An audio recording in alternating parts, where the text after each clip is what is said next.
Hello what's up guys, welcome to spontaneous reaction. मैं हूं मोहम्मद लतीफ़ और गाइस आपकी जो हमें प्यार मिल रहा है उसका बहुत बहुत शुक्रिया। आप हमें जो है ना बहुत सारे पॉजिटिव नीचे कमेंट्स बहुत ज़्यादा आ रहे हैं और बाकी हमें लिंक्स वगैरह और जो हमें अप्रिशिएट किया जा रहा है हमें इंस्टा के अंदर या नीचे कमेंट्स के अंदर, उसके लिए बहुत बहुत थैंक यू गाइस। ऐसे ही हमें सपोर्ट करते रहें। तो गाइस आज की जो वीडियो का टाइटल है वो है India breaks record in export growth. तो बहुत सारे मतलब ऐसे रिकॉर्ड होते हैं, हमें काफ़ी पास्ट में भी वीडियोज़ ऐसी देखी हैं कि वक्तन वक्तन ऐसे आहिस्ता आहिस्ता स्लोली कुछ ना कुछ इंडिया के अंदर होता ही रहता है इस तरह का स्पाइसी या कुछ बंदा जिसे देख के कहता वाओ, ठीक है ना, मतलब हमें भी इससे सीखना चाहिए, हमें भी ये करना चाहिए, ठीक है। तो अब ये इंडिया ने एक नया काम किया कि India breaks record in export growth. अपनी जो उसकी एक्सपोर्ट की ग्रोथ थी उसमें एक रिकॉर्ड उसने बना दिया इंडिया ने। तो अभी इस वीडियो को देखने के बाद ही पता लगेगा कौन सा रिकॉर्ड मतलब ये बना और कैसे बना है, ठीक है ना, और कितना रिकॉर्ड इसने बनाया है इंडिया ने। तो गैस बगैर किसी देर चलते हैं वीडियो की तरफ और काउंटिंग के साथ हमेशा की तरह स्टार्ट करते हैं। 3, 2, 1 स्टार्ट। नमस्कार दोस्तों, वेलकम टू वर्ल्ड अफेयर्स। मैं हूं प्रशांत धवन। नाउ हाल ही में आप सब लोगों ने सुना होगा कि भारत के एक्सपोर्ट्स ऑल टाइम हाई पे पहुंच चुके हैं। ये बहुत ही ज़्यादा एक रिमार्केबल बात है। यहाँ पे आप देखोगे आर्टिकल है at $95 billion India reports highest ever exports in a quarter. और सरकार इसको काफ़ी प्रमोट कर रही है। यहाँ पे आप देखोगे मिनिस्टर ऑफ कॉमर्स है, यहाँ पर कह रहे हैं कि रिसेंटली हमने एक्सपीरियंस किया है highest ever merchandise exports, highest ever foreign direct investment inflow. ये भी आपने सुना होगा कि हाल ही में एफडीआई हाईएस्ट एवर आई है इंडिया में in a financial year at $81.72 billion. और मर्चेंडाइज एक्सपोर्ट्स की अगर हम बात करें तो इसी क्वार्टर पिछले साल हमारे टोटल एक्सपोर्ट्स थे एट $81 बिलियन। ये अब 18% बढ़ के हो चुके हैं इस क्वार्टर में $95 बिलियन। अब यहाँ पे आप कहोगे वेट, हम यहाँ पे फाइनेंशियल ईयर की बात नहीं कर रहे, एक पर्टिकुलर क्वार्टर की बात कर रहे हैं। तो देखो यहाँ पे आपको समझना होगा, हम यहाँ पे बात कर रहे हैं फर्स्ट क्वार्टर की। भारत में जो फाइनेंशियल ईयर है ये स्टार्ट कब होता है? ये स्टार्ट होता है मार्च के बाद। तो अभी अप्रैल से लेकर अप्रैल मई जून, ये जो 3 महीने हैं ये हो गया हमारा फर्स्ट क्वार्टर। फिर यहाँ पे जुलाई अगस्त सितंबर ये होगा सेकेंड क्वार्टर। फिर अक्टूबर नवंबर दिसंबर ये होगा थर्ड क्वार्टर। फिर 2022 का जो जनवरी फरवरी और मार्च होगा ये होगा फोर्थ क्वार्टर। तो इतिहास में आज तक कभी भी हमने 3 महीनों में इतना एक्सपोर्ट नहीं किया जितना रिसेंटली हमने एक्सपोर्ट किया है। All the records have been broken. और यहाँ पे आप देखोगे सरकार ने ये बताया है कि इंडिया का टोटल टारगेट है कि मर्चेंडाइज एक्सपोर्ट्स में, मतलब कि अभी जो फाइनेंशियल ईयर चल रहा है इसमें 400 बिलियन का एक्सपोर्ट करना है। तो इसका मतलब पॉसिबिलिटी अभी ये भी है कि इंडिया हो सकता है कि आने वाले 3 महीनों में या फिर सेकेंड क्वार्टर में या फोर्थ क्वार्टर में ऑल टुगेदर $100 बिलियन से भी ऊपर एक्सपोर्ट कर ले विद इन 3 मंथ्स। हो सकता है कि ये जो रिकॉर्ड है ये फिर से टूटेगा in the coming few months, क्योंकि ऑब्वियस ही बात है 4 क्वार्टर आपके सामने हैं। चारों क्वार्टर में आप $100 बिलियन का अगर आप एक्सपोर्ट करते हो तभी जो ये 400 बिलियन का आपका टारगेट है ये आप अचीव कर पाएंगे। और इंडिया ऐसा क्या एक्सपोर्ट कर रहा है आज के समय इवन ड्यूरिंग पेंडेमिक? तो देखो सरकार ने यहाँ पर ये बताया है कि जो इंजीनियरिंग गुड्स है हमारे, इसमें बहुत सी आइटम्स आती हैं, कंस्ट्रक्शन मटेरियल है, बहुत कुछ आता है यहाँ पर। तो इंजीनियरिंग गुड्स हम बहुत कुछ एक्सपोर्ट कर रहे हैं। उसके अलावा चावल, मरीन प्रोडक्ट्स, हमारी जो फिशिंग इंडस्ट्री है ये काफ़ी ग्रो कर रही है। तो जो ये सारे एक्सपोर्ट्स हैं, बाय द वे ये भी समझ लो, हम भारत के टोटल एक्सपोर्ट्स की बात भी नहीं कर रहे। हम यहाँ पे उन एक्सपोर्ट्स की बात कर रहे हैं जिनको हम छू सकते हैं, जो टेंजेबल आइटम्स हैं, जैसे कि आप देख सकते हैं चावल, मरीन प्रोडक्ट्स वगैरह। अभी हमने सॉफ्टवेयर जो हम एक्सपोर्ट करते हैं, सर्विस इंडस्ट्री के एक्सपोर्ट्स हैं, वो हमने काउंट किए नहीं है। और हमारे कॉमर्स मिनिस्टर ने यहाँ पर यह कहा है कि इस टाइप की ग्रोथ हम अचीव कर पाए हैं क्योंकि रिसेंटली हमने जो प्रोसेस है एक्सपोर्ट करने का ये काफ़ी हद तक सिंप्लीफाई कर दिया है, इसको ज़्यादा आसान बना दिया है। जो टाइमलाइंस हैं टैक्स भरने की, उसके अलावा पेपर वर्क करने की, इसमें एक्सटेंशन दे दी है ताकि ज़्यादा टाइम पेपर वर्क में ना जाए। उसके अलावा लाइसेंसेज में भी हमने एक्सटेंशन दे दी है। उसकी वजह से हमने देखा है कि रिकॉर्ड परफॉर्मेंस आई है आज के समय इन ग्रोथ। और इस समय देखो काफ़ी बड़ा एक फैक्टर है RODTEP का, ये है रेमिशन of duties and taxes on export product scheme. ये सरकार ने रिसेंटली इंट्रोड्यूस करी थी और इसमें टोटल सरकार ने अब एनहांस कर दिया है सपोर्ट 17,000 करोड़ रुपीस का। तो इस वजह से ओवरऑल जो मर्चेंडाइज एक्सपोर्ट्स हैं ये काफ़ी हद तक बड़े हैं। सर्विस सेक्टर एक्सपोर्ट्स की अगर हम बात करें तो धीरे धीरे ये भी वापस 100% पोटेंशियल पे आ रहे हैं। सरकार का टारगेट यहाँ पर यह है कि 2025 तक एक साल में हम सर्विस एक्सपोर्ट $350 बिलियन करेंगे। और पीयूष गोयल साहब ने यहाँ पर आगे ये भी कहा है कि कोई बड़ी बात नहीं है कि इन द फ्यूचर हम 500 बिलियन का सर्विस सेक्टर में भी एक्सपोर्ट कर दें।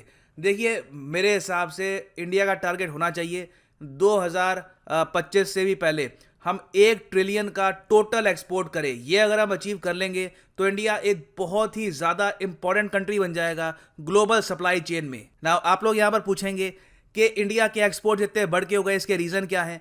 डेफिनेटली सरकार की जो स्कीम्स हैं उसके पीछे रीज़न है। टाइमलाइन एक्सटेंड करी गई, एक्सपोर्ट करना आसान बना दिया गया। मगर उसके अलावा एक बहुत बड़ा फैक्टर ये भी है कि सिंस अब वैक्सीन्स पहुंच रही है कंट्रीज में, उनकी ओवरऑल ग्रोथ रिवाइव हो रही है। कई देश है यूरोप के, उसके अलावा यूएस खुद, इनकी इकोनॉमी फिर से ओपन हो रही है, तो ये अब ज़्यादा कंज्यूम कर रहे हैं, इनको ज़्यादा इंपोर्ट सभी के लिए चाहिए। तो इसलिए ना सिर्फ भारत, इवन पाकिस्तान को आप अगर देखोगे तो रिसेंटली इन्होंने एक फाइनेंशियल ईयर में हाईएस्ट एवर एक्सपोर्ट्स विटनेस किए हैं। हालांकि इनके टोटल एक्सपोर्ट्स काफी कम होते हैं, रफली 25.3 बिलियन यूएस डॉलर्स एक्सपोर्ट्स होते हैं इनके इन जस्ट 1 फाइनेंशियल ईयर। इसके कंपैरिजन में हमारा एक क्वार्टर होता है करीब 95 बिलियन डॉलर्स का, मगर फिर भी इनके भी एक्सपोर्ट्स काफी हद तक बड़े हैं और इस बात को ये लोग भी सेलिब्रेट कर रहे हैं। यहाँ पे आप देखोगे पाकिस्तान में जो रूलिंग पार्टी है, इमरान खान की पार्टी, ये लोग यहाँ पर कह रहे हैं कि रिकॉर्ड एक्सपोर्ट हुए हैं पाकिस्तान के। तो कई देश है आज के समय वो अचानक से अपने एक्सपोर्ट में एक स्पाइक देख रहे हैं, रिकॉर्ड्स बनाए जा रहे हैं। और भारत के लिए अच्छी बात यह है कि हो सकता है कि ये एक्सपोर्ट्स ऑल टुगेदर हमारी इकोनॉमी को बचा ले, क्योंकि इंडिया में अभी भी कई जगह है जहां पे लॉकडाउन लगा हुआ है, सप्लाई चेन में डिसरप्शन है, इंटरनल डिमांड अभी हमारी उतनी है नहीं जितनी थी। तो ऐसे टाइम में अगर हम एक्सपोर्ट कर पाते हैं तो इससे हमारी जो इंडस्ट्री है इसको काफी सलाह मिलेगा। और एक और इंटरेस्टिंग पॉइंट मैं आपको ये बताता हूँ कि सबसे ज्यादा एक्सपोर्ट किस कंट्री को जा रहा है हमारा, ये जा रहा है यूएसए को। मगर जो टॉप 5 कंट्रीज हैं हमारी एक्सपोर्ट डेस्टिनेशन की, इसमें एक नया कंट्री ऐड हो चुका है, ये है Bangladesh. Bangladesh in recent months ये बना है हमारा number 4 most important export destination. Number 1 पे तो यूएस है, फिर चाइना है, फिर यूएई, उसके बाद नंबर आता है बांग्लादेश का। देखिए मैं आपको ये बता देता हूँ, अगर साउथ एशिया को हम प्रॉपरली कनेक्ट कर दें, जिस तरीके से आज के समय इंडिया बांग्लादेश कनेक्टेड है through railway, through road, properly हम ट्रेड कर पा रहे हैं, तो दोनों कंट्रीज को इससे फ़ायदा होता है। अगर इमरान खान भी अपनी जिद छोड़ दें कश्मीर को लेकर और एक ब्रॉडर विजन के बारे में सोचे, भविष्य के बारे में सोचे, जो वो कहते हैं कि सो कॉल्ड गुर्बत मिटानी है, उसके लिए बेस्ट तरीका यह है कि फाइनली इंडिया के साथ ट्रेड फिर से स्टार्ट करें। क्योंकि इंडिया के साथ ट्रेड रोककर कश्मीर नहीं मिलेगा, इंडियन ट्रेडर्स को भी नुकसान होगा, पाकिस्तानी ट्रेडर्स को भी नुकसान होगा। तो आई थिंक कोई बड़ी बात नहीं है कि अगर इंडिया और पाकिस्तान का ट्रेड रिवाइव होता है तो इन द फ्यूचर पाकिस्तान भी टॉप 10 जो हमारे एक्सपोर्ट डेस्टिनेशन है इसमें आ सकता है। और इस सब के अलावा एक और इंटरेस्टिंग बात यह भी है कि रिसेंटली चाइना बन चुका है हमारा second largest export destination. China ने बहुत ही बड़ी संख्या में इंडिया से चावल परचेज किए हैं और भी बहुत कुछ परचेज किया है, जिसकी वजह से पहली बार हम आज के समय चाइना की मार्केट में भी सामान बेच के पैसा कमा रहे हैं। और अभी तो देखो मर्चेंडाइज एक्सपोर्ट्स में आपको बहुत ही ज़्यादा इंप्रूवमेंट दिखेगी इन द नियर फ्यूचर। एक बार इंडिया मोबाइल फोन और मैन्युफैक्चर करना स्टार्ट कर दे, जो इलेक्ट्रॉनिक्स की इंडस्ट्री है यहाँ पे एक्सपोर्ट्स और स्टार्ट अगर हो गए, उसके बाद $1 ट्रिलियन एक्सपोर्ट इन 1 फाइनेंशियल ईयर, ये बहुत हद तक पॉसिबल हो जाएगा। एंड फाइनली यहाँ पर मैं ये भी ऐड कर दूँ कि आप किसी भी एग्जाम के लिए प्रिपेयर कर रहे हैं। ओके गाइस, वीडियो हो गई यहाँ पे एंड। तो काफ़ी मज़े की और इन्फॉर्मेटिव और जो है ना एक अंदर से फॉर्म देने वाली वीडियो थी कि मतलब कैसे इन्होंने अचीव किया अपना गोल। एक क्वार्टर के अंदर 80 मंथ से $95 बिलियन तक एक्सपोर्ट चली गई सिर्फ 3 मंथ्स की, ठीक है। और ये इसमें एक इंटरेस्टिंग बात यह है कि हमारी जो पाकिस्तान की पूरे साल की जो फाइनेंशियल एक्सपोर्ट है, मतलब जो हम पूरे एक साल में करते हैं, ठीक है, वो है ओनली $25 बिलियन। और इंडिया जो सिर्फ 3 मंथ्स में इंडिया ने किया वो $95 बिलियन है। मतलब हम अगर कंटिन्यूसली 4 साल एक्सपोर्ट करेंगे तो वो एक्सपोर्ट इंडिया ने सिर्फ 3 मंथ्स में की है, ठीक है। और उनका टारगेट जो है इस साल का, इस फाइनेंशियल ईयर का इंडिया का $400 बिलियन। और इसमें उन्होंने बताया आईटी सेक्टर शामिल नहीं है, ठीक है गाइज। और आपको तो मुझसे ज़्यादा पता है कि इंडिया का आईटी कितना आगे है। इंडिया की इस वक्त सबसे ज़्यादा एक्सपोर्ट, बहुत ज़्यादा एक्सपोर्ट मतलब आईटी से हो रही है। इंडिया के अंदर आईटी के हब्स बने हुए हैं, इंडिया के पूरे सिटीज़ बनाए हुए हैं आईटी से रिलेटेड। जैसे बेंगलोर को आप कह सकते हैं इंडिया का आईटी हब है। इसके ऊपर हमने रिएक्शन दिया, अगर आप नहीं देखा जाकर ज़रूर देखिएगा, ओल्ड वीडियोज़ में हमारी ज़रूर आई है, ठीक है। तो इसी चीज़ को मैं जो है हमेशा प्रमोट करता हूँ कि यार हमें दूसरों से सीखना चाहिए, दूसरे कंट्री से, खास तौर पे हमारे नेबरिंग कंट्री से।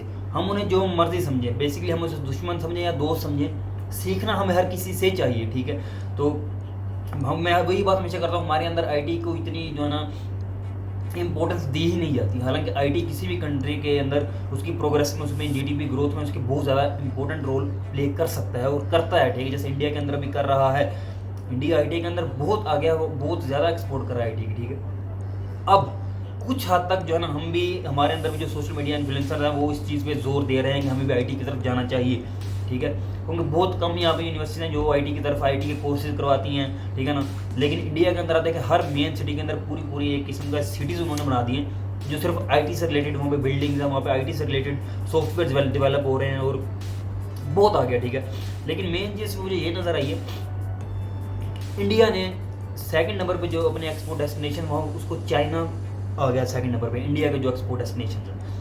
चाइना वो कंट्री है जो खुद दुनिया में पहले नंबर पे है एक्सपोर्ट के अंदर, कि आप जिस मर्जी मुल्क के अंदर चले हैं, आप अमेरिका के अंदर तक चले हैं, आपको चाइना का जो है ना, मेड इन चाइना का टैग ज़रूर नज़र आएगा। चाइना ऐसा कंट्री है, मतलब इतनी ज़्यादा एक्सपोर्ट है चाइना की पूरी दुनिया के अंदर, ठीक है। वो कंट्री भी अब सेकंड नंबर पे आ गया, मतलब वो इंडिया से इतनी ज़्यादा चीज़ें खरीद रहा है, ठीक है। ये एक मुझे मतलब हैरान इसमें एक नई इन्फॉर्मेशन मिली है कि वाह, ठीक है। लेकिन इसमें एक चीज़ उन्होंने बहुत अच्छी की है, जो कि मैं हमेशा अपनी वीडियो में करता हूँ, तो मैंने कई वीडियोज़ में ये बात की है कि अगर पाकिस्तान भी जो है ना इन चीज़ों को हटा के इंडिया के साथ खास तौर पर ट्रेड शुरू कर दे, इससे ना सिर्फ इंडिया बल्कि पाकिस्तान को बहुत ज़्यादा इससे फ़ायदा होगा, ठीक है। मतलब हमारी ये जो एक्सपोर्ट है $25 बिलियन है, ये इजीली $30 बिलियन को क्रॉस कर जाएगी, ठीक है। सिर्फ इंडिया के साथ हम स्टार्ट कर दें और इंडिया की टॉप 10 लिस्ट के अंदर पाकिस्तान आ सकता है, जैसे उन्होंने बताया। बाकी ये पॉसिबल है और ये आराम से आ सकता है, क्योंकि बांग्लादेश जो है वो 4th नंबर पे आ गया। वो सिर्फ इसकी वजह उन्होंने यही बताई है इंडिया के साथ कि ट्रेन हैं और हर किस्म की ट्रांसपोर्ट चल रही है, इजीली जो है एक्सपोर्ट और इंपोर्ट हो रही है बांग्लादेश के साथ। इस वजह से बांग्लादेश को भी इस वक्त बहुत ज़्यादा फ़ायदा हो रहा है।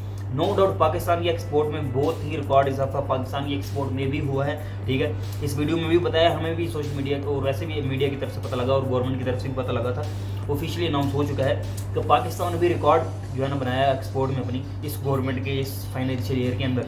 लेकिन फिर भी हमारी एक्सपोर्ट बहुत कम है।